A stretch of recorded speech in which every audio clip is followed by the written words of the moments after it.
Facts T V کے معزز سامعین السلام علیکم۔ ناظرین گرامی، ہسٹری آف آٹمن امپائر کی آج کی ایپیسوڈ میں ہم جانیں گے کہ کس طرح ایک صلیبی جانباز تھامس لارنس نے تنہا تنہا خلافت عثمانیہ کا شرازہ بکھیر دیا۔ آکسفورڈ کے ایک اسکول میں پڑھنے والا طالب علم جس کا نام تھامس لارنس تھا، یہ لڑکا باقی اسٹوڈنٹ سے کافی منفرد تھا۔ اسے تاریخی کتب سے گہری دلچسپی رہتی تھی، بالخصوص وہ کتابیں جن میں صلیبی جنگوں کا تذکرہ ہو بڑے ذوق سے پڑھتا تھا، اور وہ صلیبیوں کی ناکامیوں کی وجوہات پر غور کرتا۔ اس نے اپنے آباء کی ناکامیوں کا بدلہ لینے کا عہد کیا۔ اس نے ان تمام اسلامی ممالک کا دورہ کیا جہاں کبھی عیسائیت راج ہوا کرتا تھا، اور وہ وہاں قائم شدہ صلیبی قلعوں کا بغور جائزہ لیتا۔ اس کی اس قابلیت سے متاثر ہو کر برطانوی محکمہ آثار قدیمہ نے اسے اپنے محکمے میں ملازمت دے دی۔ لارنس کی ایک نمایاں خوبی یہ تھی کہ وہ مقامی زبانیں بہت قلیل عرصے میں سیکھ جاتا تھا، اور وہاں کے لوگوں سے ایسے گل مل جاتا تھا جیسے وہ انہی کا حصہ ہو۔ اس دوران جنگ عظیم اول شروع ہو چکی تھی، جس کی ایک طرف برطانیہ، فرانس اور روس، جبکہ دوسری جانب آسٹریا، جرمنی اور خلافت عثمانیہ تھے۔ چونکہ لارنس عرب ممالک سے بخوبی واقف تھا، اس لیے جنگی نقشہ جات بنانے کے لیے اس کی خدمات حاصل کی گئیں۔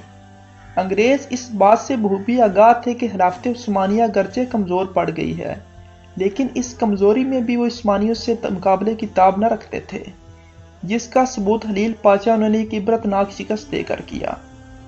یہ نقشہ نویس نوجوان لڑکا حلیے سے بالکل ڈچ فوجی نہ لگتا تھا، یکایک اس جنگ میں شامل ہو گیا اور جنگ کی بازی ہی پلٹ دی۔ وہ مسلمانوں کی کمزوریوں سے بخوبی واقف تھا۔ وہ جانتا تھا کہ جب تک مسلمان جہاد کا جذبہ رکھتے ہیں تب تک یہ کبھی مغلوب نہیں ہو سکتے۔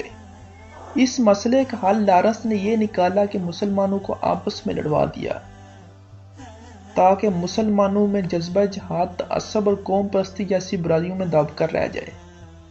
پورا عرب گزشتہ 500 سالوں سے ترکوں کے زیر اثر تھا، جب سلطان سلیم اول نے اسے فتح کر کے خلافت عثمانیہ کا حصہ بنا دیا تھا۔ لارنس کی حکمت عملی یہ تھی کہ وہ عربوں کو ترکوں کے مخالف کر کے خلافت عثمانیہ کو مشرق میں ہی دبوچ لینا چاہتا تھا، تاکہ خلافت عثمانیہ کو یورپ کے معاملات میں دخل اندازی کا موقع ہی نہ مل سکے۔ چنانچہ وہ برطانوی حکومت کا آشیرواد لے کر جدہ پہنچا اور یہاں آ کر شریف مکہ حسین بن علی سے ملاقات کی۔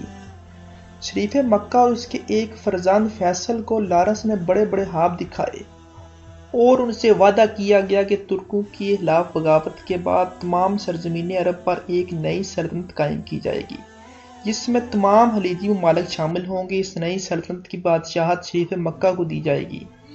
یہاں لارنس نے جنگ کے لیے درکار سامان حرب کی ایک فہرست بنا کر برطانوی جنرل ایلن بائی کو بھجوائی۔ برطانوی اسٹیبلشمنٹ کو یہ اسکیم نہایت متاثر کن لگی، اور پھر انہوں نے عربوں کو بغاوت پہ اکسانے کے لیے بہترین اسلحہ اور کثیر مقدار میں سونا لارنس کو بھجوا دیا۔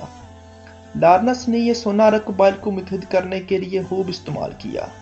جہاں دولت سے کام نہ چلتا، اس کے ساتھ یورپ کی حسین و جمیل لڑکیاں بھی ہوتی تھیں، جسے وہ ان قبائل کے سرداران کو تحفے میں پیش کرتا تاکہ وہ لارنس کے ساتھ مل جائیں۔ لیکن زیادہ تر عرب اپنی آزادی کے نام پر اس بغاوت میں شریک ہوئے۔ اب لارنس نے عربوں کی چھوٹی چھوٹی فوج کے ذریعے ترکوں کی چھاونیوں کو تباہ کرنا شروع کر دیا۔ اس کے علاوہ حجاز ایئر لائن، جو عرب میں ترکوں کو سامان رسد فراہم کرتی تھی، اسے جگہ جگہ سے تباہ کر دیا۔ سپلائی کٹ جانے کی وجہ سے ترک فوج شہروں میں مسحور ہو کر رہ گئی۔ عربوں پہ رہتے ہوئے لارنس نے بالکل ان جیسی وضع قطع اختیار کی ہوئی تھی۔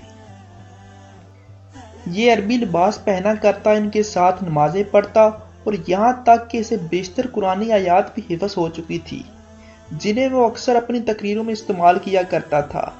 عرب اسے اپنا حقیقی رہنما ماننے لگ پڑے۔ صحرائے عرب میں ایسے دشوار گزار راستے طے کرتا کہ اہل عرب بھی اس کی بہادری پر دنگ رہ جاتے تھے۔ نڈار اور بے باک ایسا تھا کہ عورتوں کا بیس بدل کر ترکوں کے خیموں میں گھس جاتا تھا، جبکہ ترک اس کی تلاش میں پاگل ہو رہے تھے۔ چھوٹی چھوٹی کامیابیاں سمیٹنے کے بعد اب اس نے عقبہ نامی چھاونی پر قبضہ کرنے کی منصوبہ بندی کی۔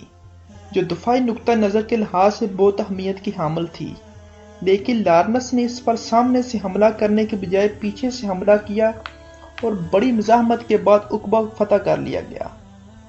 ترکوں اور اتحادی فوج کے لیے بڑی غیر معمولی بات تھی کہ عقبہ جیسی مضبوط چھاونی چند سو ارب کیسے فتح کر سکتے ہیں۔ لارنس نے اپنی یلغار جاری رکھی، ڈیرہ اور دمشق پر بھی عربوں کا قبضہ ہو گیا۔ جنگ عظیم اول میں جرمنی اور خلافت عثمانیہ کو شکست ہوئی، مگر انہیں اتنا نقصان برطانیہ نے نہیں پہنچایا تھا جتنا اس اکیلے جاسوس نے پہنچایا تھا۔